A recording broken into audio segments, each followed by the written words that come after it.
Hi అండి, నమస్తే. నేను మీ Krupa. Welcome to Chandra kitchen.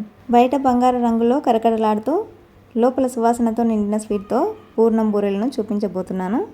Varalakshmi వ్రతం, వినాయక చవితి, దసరా, దీపావళి, సంక్రాంతి, ఉగాది పండగలకి తప్పకుండా ఈ పూర్ణం బూరెల్ని ప్రసాదంగా చేసి పెడతారు.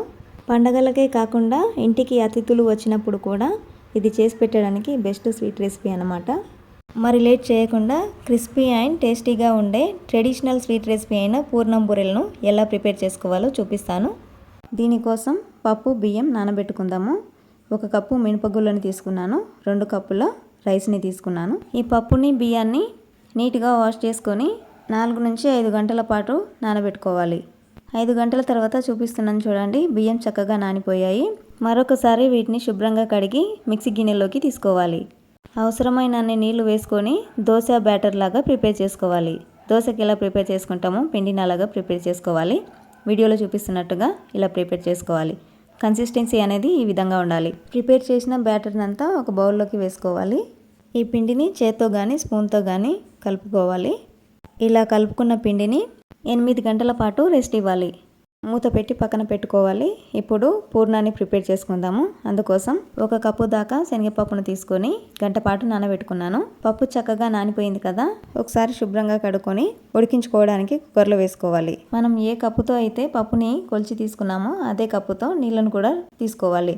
2 కప్పుల వరకు నీళ్ళను వేసుకొని 1 టీ స్పూన్ నెయ్యిని కానీ నూనెని కానీ వేసుకొని కుక్కర్కి మూత పెట్టి స్టవ్ ఆన్ చేసి మీడియం ఫ్లేమ్లో 2 విజిల్స్ వచ్చే వరకు ఉడికించుకోవాలి. 2 విజిల్స్ తర్వాత స్టవ్ ఆఫ్ చేసి కుక్కర్ని పక్కకు తీసుకోవాలి. కుక్కర్లో ఉన్న ఎయిర్ అంతా బయటికి తీసి మూత తీసి చూపిస్తున్నాను చూడండి.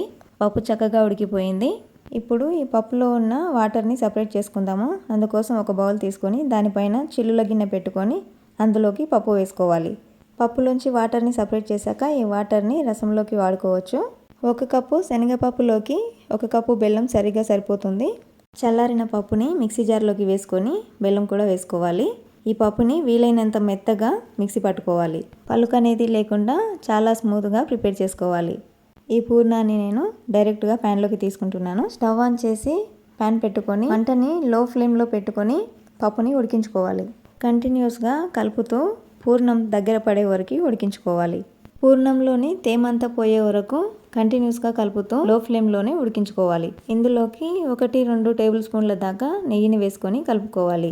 ఈ నెయ్యి ఫ్లేవర్ అనేది పూర్ణంలోకి చాలా బాగుంటుంది. నెయ్యి వేయడం వలన పూర్ణం అనేది ప్యాన్కి అంటుకోకుండా సపరేట్ అవుతుంది. ఇప్పుడు ఇందులోకి మంచి ఫ్లేవర్ కోసం 1 టీ స్పూన్ వరకు యాలకుల పొడి వేసుకోవాలి. ఈ పౌడర్ అంతా పూర్ణంలో కలిసేలా చక్కగా కలుపుకోవాలి. పూర్ణం అనేది ప్యాన్ నుండి సపరేట్ అయిపోయి ఇలా ముద్దలా ఫామ్ అవ్వాలి.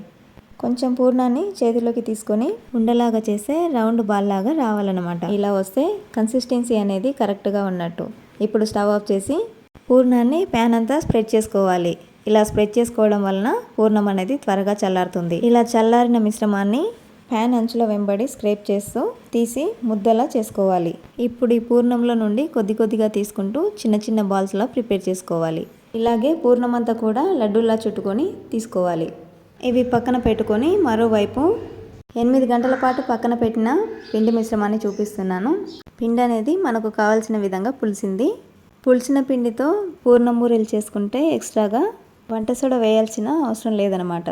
ఇప్పుడు ఇందులోకి ఔటర్ లేయర్ అనేది స్వీట్గా రావడం కోసం 2 టీ స్పూన్ల షుగర్ వేసుకుంటున్నాను. అలాగే కొద్దిగా సాల్ట్ వేసుకొని కలుపుకుంటున్నాను.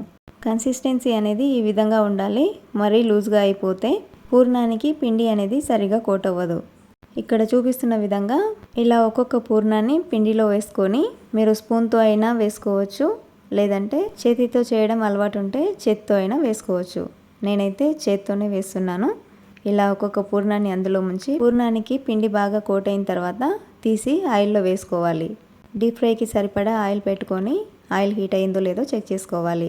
పిండి వేసిన వెంటనే ఇలా పైకి వచ్చిందంటే ఆయిల్ బాగా హీట్ అయిందని అర్థం. ఇప్పుడు ఒక్కొక్క పూర్ణాన్ని ఆయిల్లో వేసుకోవాలి. ఆయిల్కు సరిపడినన్ని వేసుకోవాలి, ఎక్కువగా వేసుకోకూడదు. పూర్ణాలు ఆయిల్లో వేసుకున్న తర్వాత మంటని మీడియం ఫ్లేమ్లో పెట్టి వేయించుకోవాలి. పూర్ణాలను నూనెలో వేసిన వెంటనే కదపకూడదు. 1 నిమిషం ఆగి అన్ని వైపులా తిప్పుకుంటూ వేయించుకోవాలి. ఇలా బాగా వేగిన తర్వాత ఆయిల్లో నుండి తీసేసుకోవాలి. పూర్ణం అనేది బయటికి రాకుండా చాలా చక్కగా వచ్చాయి కదా. ఫస్ట్ టైం చేసే వాళ్ళు కూడా చాలా ఈజీగా చేసేయచ్చు. చూడ్డానికి మంచి రంగులో, పైన క్రిస్పీగా, లోపల సాఫ్ట్గా, చాలా టేస్టీగా ఉంటాయి. ఒకటి కట్ చేసి చూపిస్తున్నాను చూడండి ఎలా వచ్చాయి అనేది. చాలా బాగా వచ్చాయి. మరి మీరు కూడా ఈ రెసిపీని ట్రై చేసి మీకు ఎలా కుదిరిందో కామెంట్ సెక్షన్లో తెలియజేయండి. అలాగే వీడియో నచ్చితే లైక్ చేయండి. మరిన్ని టేస్టీ అండ్ ట్రెడిషనల్ రెసిపీస్ కోసం మన శ్రద్ధ కిచెన్ ఛానల్ని సబ్స్క్రైబ్ చేసి పక్కనే ఉన్న బెల్ ఐకాన్ని క్లిక్ చేయండి. Thanks for watching.